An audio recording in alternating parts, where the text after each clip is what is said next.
In all of human history, one empire stretched farther than any other. From the Pacific Ocean to the plains of Eastern Europe, the largest contiguous land empire ever known. Its cavalry shattered kingdoms and made an entire continent tremble. But this empire ruled China for less than 100 years. It conquered half the known world, yet never learned to govern the most complex piece of land within it. This is the Yuan Dynasty. In the previous episode, the Song Dynasty chose systems over military power and created extraordinary prosperity, yet proved defenseless when force arrived at its gates. The Yuan was its perfect mirror, an empire that seized the world through force, but could not hold it through institutions. The Yuan did not begin in the Central Plains. It began on the Mongolian steppe. The 12th century steppe was not a unified world. Dozens of Mongol tribes raided, feuded, and betrayed one another as a way of life. There were no cities, no written language, no stable power structures.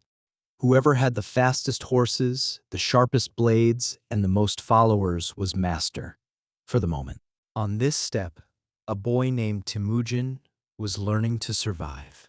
His father, chief of a small tribe, was poisoned by a rival clan when Temujin was 9 years old. The family was immediately abandoned by their own people. On the steppe, a household without a leader meant no protection, no livestock, no future. His mother kept her children alive by digging wild roots and trapping marmots in the wilderness. As a teenager, Temujin killed his own half-brother in a dispute over food. This was not a hero's legend. This was a man forged in the most brutal conditions of survival. But it was precisely this experience that shaped his most essential ability.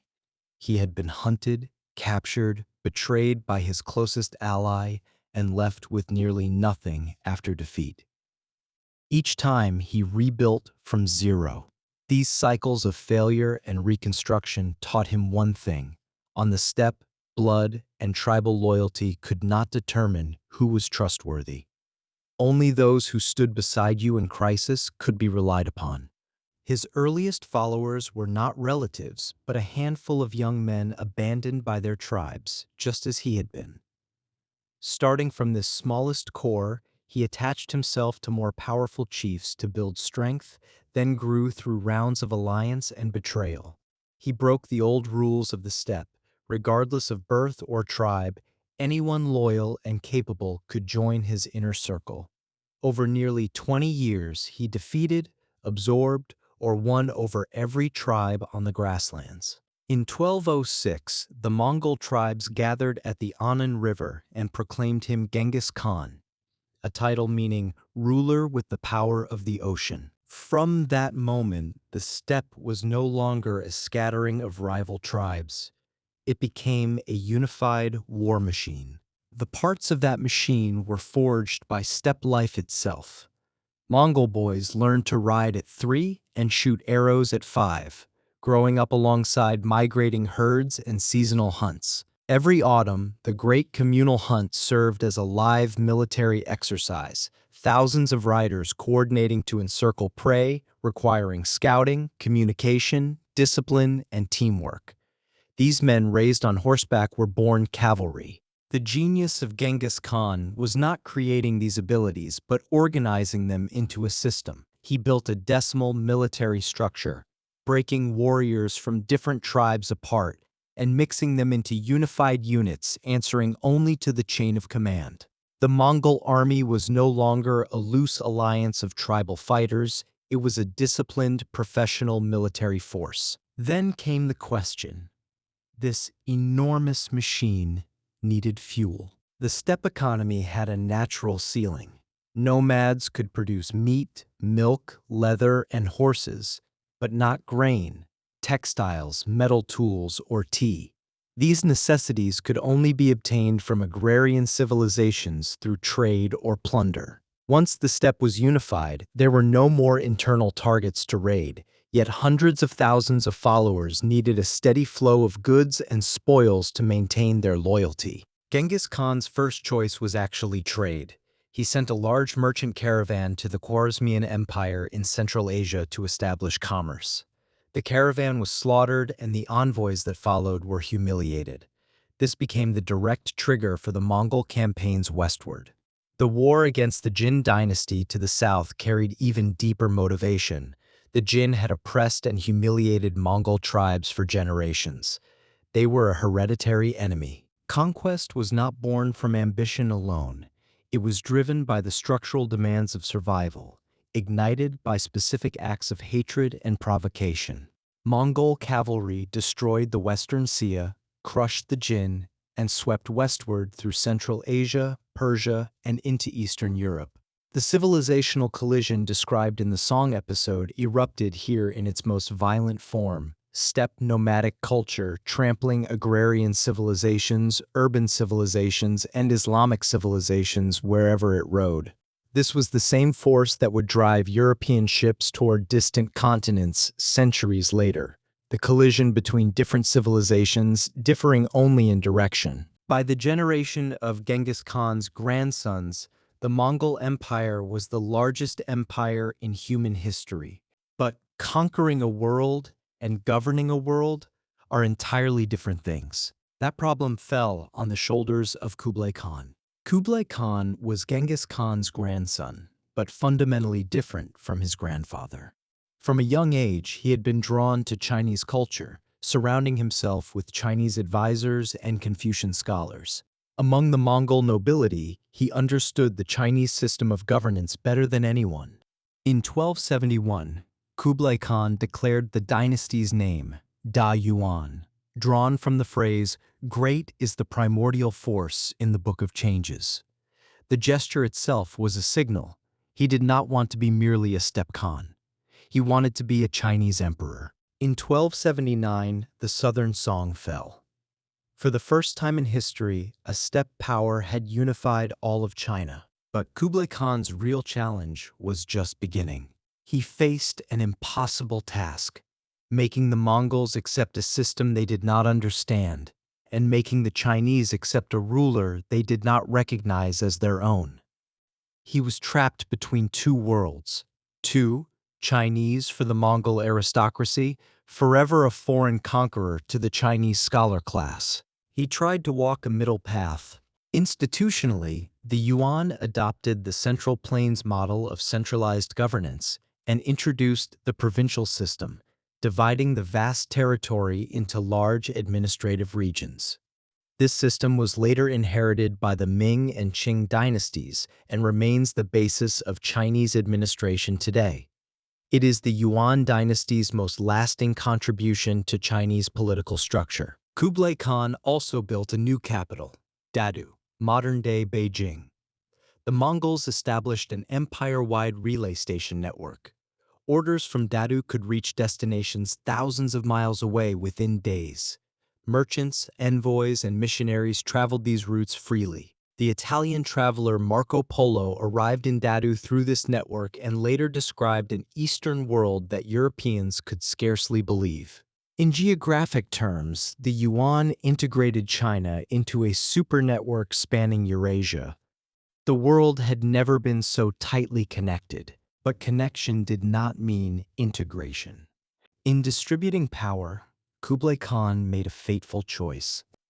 The Yuan divided its population into four classes: Mongols at the top, followed by Semu people from Central and Western Asia, then Northern Chinese from the former Jin territories, and at the bottom, Southern Chinese from the former Song. How far a person could rise in this empire depended first not on talent, but on ethnic identity. Just years earlier, the Song had perfected the sealed name examination, anonymous papers judged purely on merit. A farmer's son entering government through scholarship was routine. The Yuan shut that door. The imperial examination was suspended for decades. When it resumed, Mongols and Semu people sat easier tests with separate quotas. The system the Song spent 3 centuries building, one that did not ask where you came from, was replaced by one that asked nothing else. For Chinese scholars, this was not merely the loss of career opportunity, It was the collapse of an entire value system. A civilization that defined status through learning was suddenly told, none of that matters. What matters is your blood. This was the conqueror's order. It could be maintained by force, but it could never win the hearts of the conquered. The Yuan seized this world through military power, but never found a system that most of its people were willing to accept. The cracks were there from the beginning, merely hidden by the empire's strength. After Kublai Khan's later years, succession fell into chaos. In just 40 years, 10 emperors came and went. Court infighting raged, local corruption deepened, taxes grew heavier, and life at the bottom grew harder. Then the Yellow River flooded. In the mid-14th century, the Yellow River burst its banks repeatedly, swallowing farmland and villages. The court conscripted hundreds of thousands of laborers to repair the river. Tens of thousands of ragged, desperate farmers gathered together carrying decades of anger and hopelessness. According to legend, the workers unearthed a one-eyed stone figure in the riverbed, inscribed on its back, "Heed not the stone man's single eye. It stirs the Yellow River to rebellion." The words struck like a spark in dry grass, igniting resistance across the South. The Red Turban Rebellion erupted. From the chaos that swept the South, a man of the lowest possible origins rose to power. His name was Zhu Yuanzhang. Orphaned as a child, he had begged for food and lived as a monk. He would become the most humbly born founding emperor in all of Chinese history. In 1368, Zhu Yuanzhang's armies entered Dadu. The Yuan emperor fled north. The empire that had conquered the Central Plains returned to where it came from. The Yuan holds a unique place in Chinese history.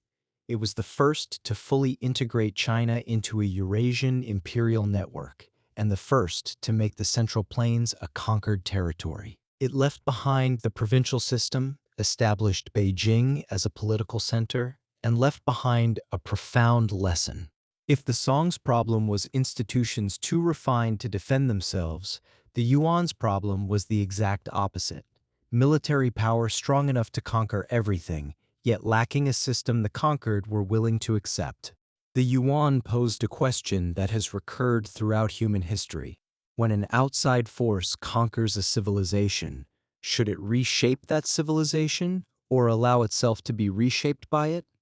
Kublai Khan tried to walk the middle path, and neither side accepted the compromise. The Roman Empire faced this dilemma. The Ottoman Empire faced it. The British Empire faced it. The answer has never been simple. But one thing is certain. An empire can be built rapidly through conquest. But to endure, it must find an order that transcends force. The Yuan seized the world through power, but could not hold it through institutions. And after the Yuan retreated to the steppe, Chinese history turned to an entirely new chapter. An emperor who had risen from the very bottom of society would build a centralized state unlike anything before it. That is the Ming Dynasty.